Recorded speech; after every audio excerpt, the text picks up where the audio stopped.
Hey, this is Chapter 4, Roots and Powers, and my name is Prajwal, and I am Addie. Section 1, History. The creation of exponentation. The first person to be acknowledged with the use of exponentation was Michael Staffel. He was a German author and mathematician, and in the year 1544, he first created his book called the Arithmetic Integra, where exponentation was first cited. He worked with the base power 2. While not 100% certain, the idea of squaring and cubing goes all the way back to the Babylonian times. But the first person to create the symbol to the power of was Euclid, and he was also the founder of geometry. He created Eleusinian geometry, which has many applications in physics and quantum mechanics. Archimedes proved and discovered the law xa plus xb equals xa plus b. The year is also unknown, but it was proved between 288 and 212 BC. He's been credited as one of the leading scientists in ancient times. The creation of the root. The origin of the radical symbol is quite speculative, and some sources say applying the symbol was first used by Arab mathematicians in the 14th century. One of the first mathematicians who used radicals was Abu al-Hussein ibn Ali a-Qasid. He lived between 1421 and 1486, and he's also taken from the Arabic letter Gim. Alright, let's recap the history of roots and powers. So, in 1594 BC, the Babylonians may have created the first exponent law. In 539 BC, Babylon has been lost to the history books. Then, Euclid created the symbol for exponents in the mid-4th to the mid-3rd century BC. Then, Archimedes discovered exponent law in 288 or 212 BC. Then, in the more recent times, it was a release of Michael Staffel's book, the Arithmetic Integra, explaining the laws and early logarithms in 1544 AD. And now we have the present day where we can apply many of these exponent laws in real-life applications. Section 2, Real-Life Applications. A part of math is measurement that uses heavily in roots and powers. Many modern-day units are used to measure in fields like chemistry, engineering, finance, and demographics. For example, how chemists use exponents is in pH levels that measure how acidic or basic a certain substance is. For example, something with a pH of 7, such as water, and something with a pH level of 5, a pH level of 5 is 100 times more acidic than the pH level of 7. And another thing is something with a pH level of 6 is 10 times more acidic than something with a pH level of 7, such as water. This shows how exponents are used for chemistry. Another thing that exponents are used for is base 2 or binary in computer functions.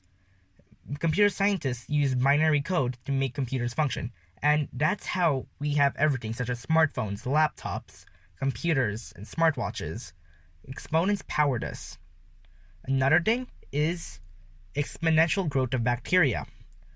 For example, when bacteria reproduce, another bacteria is created, and when that bacteria reproduces, there's an exponential cycle of growth. That's how biologists use this. Geologists also use measurement and roots and powers in the Richter scale. That's to say how powerful an earthquake is, and they have powers of 10, similar to pH. Measurement is also used in math, such as scientific notation to use to express large numbers.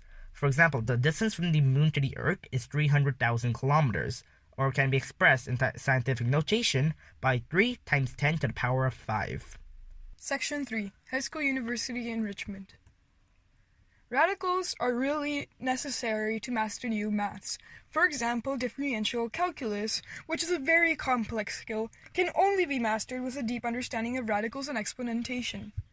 Lots of AP and IB courses also require a mastery of roots and powers. Some of them include arithmetic geometric sequences, quadratic functions, rational expressions and equations, and logarithms. Math 10 is the beginning of your high school education. Some of the topics that you will learn in grade 10 that require an understanding of roots and powers are real numbers, number patterns, polynomials, rational expressions and equations, and measurement, and much more. These are only some of the IB ones. Math 20. Grade 11 brings in new ideas to explore with radicals and exponentation. There are lots of units in this level of math that require a deep understanding of roots and powers. Some of them include factoring and applications, acute triangle trigonometry, and quadratic functions. Math 30. Grade 12 requires an even deeper understanding of roots and powers. There are multiple topics that you will need to master to pass Math 30 and need to know roots and powers. Some of them include Unit 2, Counting Methods, Chapter 4, Rational Expressions and Notations, and Chapter 7, Logarithmic Functions. University college level math. Finishing your education at a university will propel you into a great career. There are many universities and many different courses that require you to have a deep understanding of exponentation and radicals. Some of them include differential equations 1 and 2, number analysis 1 and 2, transformation geometry. Roots and powers challenge question.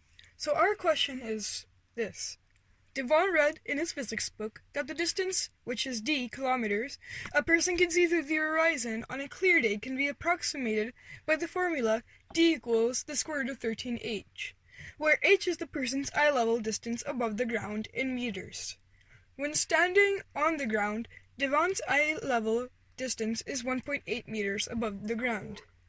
The distance Devon can see to the horizon when he is standing on the roof of a building is 698.2 meters high, and it can be represented in simplest form by the expression a multiplied the square root of b.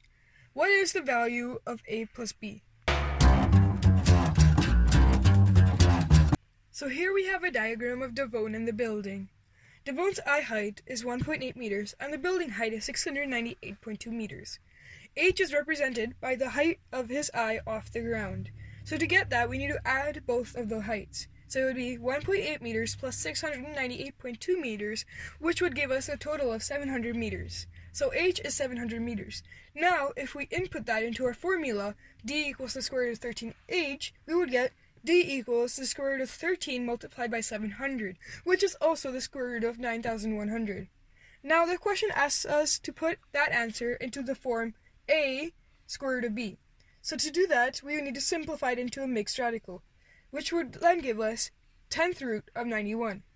So now we know what A and B is, A being 10 and B being 91. So A plus B would be 10 plus 91, which would then give us a final answer of 101.